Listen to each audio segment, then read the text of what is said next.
Assalamualaikum warahmatullahi wabarakatuh. Perkenalkan, nama saya Nira Yunita Pramata Rahibi dengan NIM 250210097. Assalamualaikum warahmatullahi wabarakatuh. Saya Nisrina Abrar dengan NIM 25021016. Di video ini saya dan rekan saya akan menjelaskan hasil analisis yang kami lakukan dari contoh studi kasus pada soal cost quality berikut. Berikut adalah tabel responden of questionnaire survey.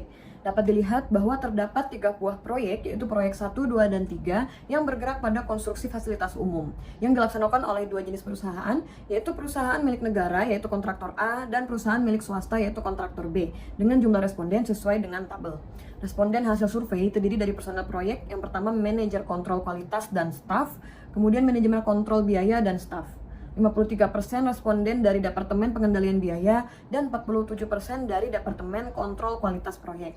26% responden memiliki pengalaman kerja lebih dari 10 tahun dan 34% responden memiliki pengalaman kerja paling sedikit kurang dari 5 tahun. Seluruh responden memiliki latar belakang pendidikan teknik, yaitu insinyur sipil, arsitek, dan teknisi. Data proyek yang dikumpulkan terkait dengan alokasi anggaran biaya kualitas kemudian ditempatkan di setiap kategori biaya kualitas. Data ini menunjukkan biaya pencegahan, penilaian, dan kegagalan yang direncanakan untuk masing-masing kontraktor untuk setiap proyek. Biaya terencana yang teridentifikasi diukur dalam persentase nilai kontrak. Untuk prevention cost yang pertama adalah proyek 1. Proyek 1 dikerjakan oleh kontraktor A yang merupakan perusahaan milik negara atau BUMN. Perusahaan ini menyediakan anggaran untuk prevention cost yang terdiri dari beberapa elemen yang dapat dilihat pada grafik berikut. Untuk elemen yang paling besar pada prevention cost kontraktor A ini sebesar 63,25% yang terdapat pada proses kontrol. Kegiatan proses kontrol sendiri meliputi penyusunan rencana mutu dan ITP atau rencana inspeksi dan uji, serta remunerasi personel yang dibutuhkan dan pertemuan mingguan. Dengan berfokus pada proses kontrol, diharapkan kontraktor dapat mengurangi biaya ketidaksesuaian dan pada akhirnya mengurangi biaya kegagalan. Sedangkan anggaran terkecil dialokasikan untuk quality training program, yaitu sebesar 0,74% dari total prevention cost. Beberapa program yang dilaksanakan di perusahaan ini bahkan diselenggarakan secara eksternal. Dalam tabel di samping dapat dilihat aktivitas manajemen kualitas yang tercover dalam jenis biaya prevention cost. Kontraktor A pada proyek 2 yang juga merupakan perusahaan milik negara ini mengalokasikan anggaran biaya untuk prevention cost dengan elemen-elemen yang dapat dilihat dari grafik berikut.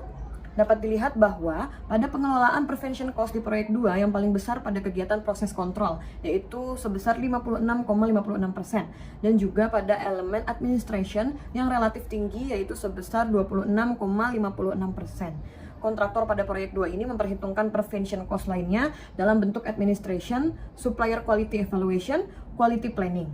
Penganggaran quality cost berupa elemen proses kontrol dan administrasi ini diharapkan dapat mengurangi biaya kemungkinan kegagalan dan kesalahan akibat administrasi proyek, serta kemungkinan kegagalan karena kualitas dari supplier dan perencanaan mutu. Sedangkan anggaran terkecil dialokasikan untuk quality training program, yaitu sebesar 1,26% dari total prevention cost. Dapat dilihat dari grafik Planet Budget Allocation for Prevention Cost Element of Project 2 berikut. Lalu untuk proyek 3 yang diselenggarakan oleh kontraktor B, yaitu kontraktor swasta, memiliki alokasi untuk prevention cost sebesar 64,04% di proses kontrol yang dapat dilihat pada grafik berikut. Anggaran terkecil dari proyek ini dialokasikan untuk quality training programs, yaitu sebesar 1,06% dari total biaya prevention. Kenapa ini dapat terjadi? Karena beberapa program pelatihan juga dicakup oleh kantor pusat, quality planning internal, serta pelatihan untuk supervisor dan pekerja terampil. Sementara itu, tidak ada yang dialokasikan untuk quality planning dan quality audit dalam proyek ini, karena kegiatan yang terkait dengan elemen tersebut dibiayai oleh kantor pusat perusahaan. Bagian selanjutnya adalah appraisal cost atau biaya penilaian. Biaya penilaian pada proyek 1 terdiri dari beberapa elemen yang dapat dilihat pada grafik. Dapat dilihat pada grafik juga, alokasi anggaran tertinggi berada pada proses pemeriksaan dan pengujian material sebesar 74,18% dari total appraisal cost. Anggaran terkecil dialokasikan untuk pemeliharaan alat uji. Nah, untuk bagian appraisal cost ini, reward atau imbalan adalah hal yang utama yang dipertimbangkan dalam proses pemeriksaan dan pengujian. Berdasarkan biaya appraisal cost dapat dilihat pada tabel berikut. Pada proyek 2, jumlah biaya elemen-elemen appraisal cost kontraktor A pada proyek ini adalah sebesar 1,79% dari nilai kontrak. Pada proyek 2 ini tidak mengalokasikan biaya inspeksi lapangan dalam kegiatan inspeksi dan pengujian materialnya. Sementara itu, appraisal cost pada proyek 3 yang dikerjakan oleh kontraktor swasta, porsi anggaran proyek yang lebih besar dialokasikan untuk menutupi biaya penilaian, yaitu sebesar 2,32% dari nilai kontrak. Tetapi anggaran ini tidak dialokasikan untuk inspeksi material dan plan. Cost yang selanjutnya adalah internal failure cost. Dapat dilihat pada tabel internal failure cost di samping. Berdasarkan tabel dapat terlihat bahwa dalam memperhitungkan biaya kegagalan internal, proyek 1, 2, dan 3 hanya mempertimbangkan kemungkinan adanya pekerjaan ulang, yaitu produk yang rusak, lembur, dan bahan habis pakai dan material waste. Sedangkan kategori internal failure cost lainnya seperti pekerjaan berulang, revisi desain, dan pengujian ulang tidak terakomodir. Begitupun dengan kategori kegagalan biaya analisis kegagalan. Review material dan biaya lainnya juga tidak diakomodir. Padahal pada kenyataannya, kegagalan internal cukup sering terjadi terutama disebabkan menjadi kehilangan waktu, biaya, dan lainnya. Dapat dilihat dari tabel di samping bahwa proyek 1, 2, dan 3 sama sekali tidak memperhitungkan kemungkinan adanya biaya kegagalan eksternal. Hal ini diimbangi dengan nilai prevention cost dan appraisal cost yang cukup tinggi. Biaya kegagalan eksternal digunakan untuk menanggapi keluhan dari klien. Tabel di samping menyajikan kegiatan manajemen mutu yang harus ditanggung oleh biaya kegagalan eksternal dan bagaimana biaya yang direncanakan dari kategori di 3 proyek yang disurvei ini. Tabel di samping juga menunjukkan bahwa tidak ada biaya kegagalan eksternal yang direncanakan oleh kontraktor di ketiga proyek tersebut.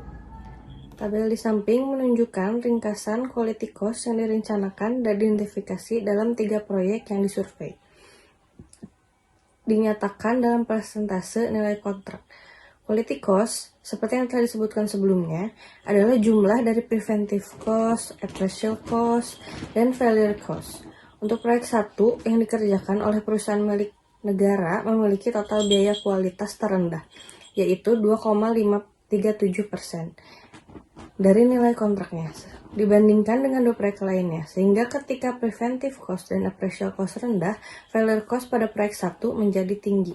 Berdasarkan data tabel summary berikut, dapat dilihat bahwa proyek 2 yang juga dikerjakan oleh perusahaan milik negara ini mengalokasikan quality cost-nya sebesar 3,678% dari nilai kontraknya, yaitu lebih kecil dari persentase di proyek 3 dan juga lebih besar dari proyek 1. Nilai quality cost proyek 2 ini paling besar dialokasikan pada appraisal cost, yaitu 1,79% dari nilai kontrak. Selanjutnya pada internal failure cost, yaitu 1,028%. Dengan artian bahwa di proyek 2 ini dalam kegiatan penyelenggaraan sistem manajemen mutu berfokus pada kegiatan penilaian mutu dan juga kemungkinan dari adanya kegagalan internal. Pengalokasian quality cost pada proyek ini dominan pada pengalokasian appraisal cost, namun nilai persentase preventive cost dan juga internal value cost-nya relatif merata dan tidak terlalu rendah. Lalu, summary proyek 3 yang dikerjakan oleh perusahaan swasta ini memiliki total biaya kualitas tertinggi sebesar 3,822% dari nilai kontrak, dibandingkan dengan 2 proyek lainnya yang dilakukan oleh perusahaan milik negara. Hal ini juga menunjukkan bahwa dengan total preventive cost dan appraisal cost yang lebih tinggi, proyek 3 memiliki internal failure cost yang lebih rendah.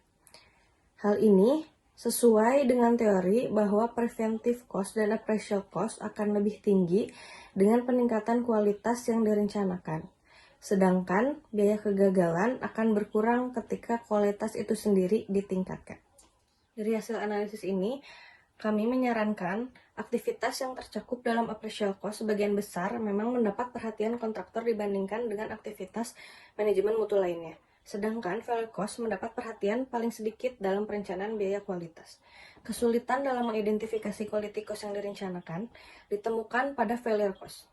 Biaya ini tidak terduga sehingga data mengenai failure cost umumnya tidak tersedia. Lalu dalam tujuan continuous quality improvement, pengukuran quality cost, dan penggunaannya agar lebih efektif, manajemen kualitas harus lebih diperhatikan. Kompleksitas proyek konstruksi dapat menghambat upaya untuk menerapkan konsep ini. Tetapi setelah sistem akuntansi quality cost yang baik diterapkan, manfaat dapat dirasakan oleh kontraktor mengenai mengatasi masalah daya saing perusahaan tersebut.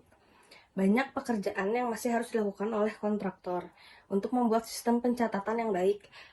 Tetapi hal ini dapat digunakan sebagai dasar untuk perencanaan peningkatan kualitas perusahaan.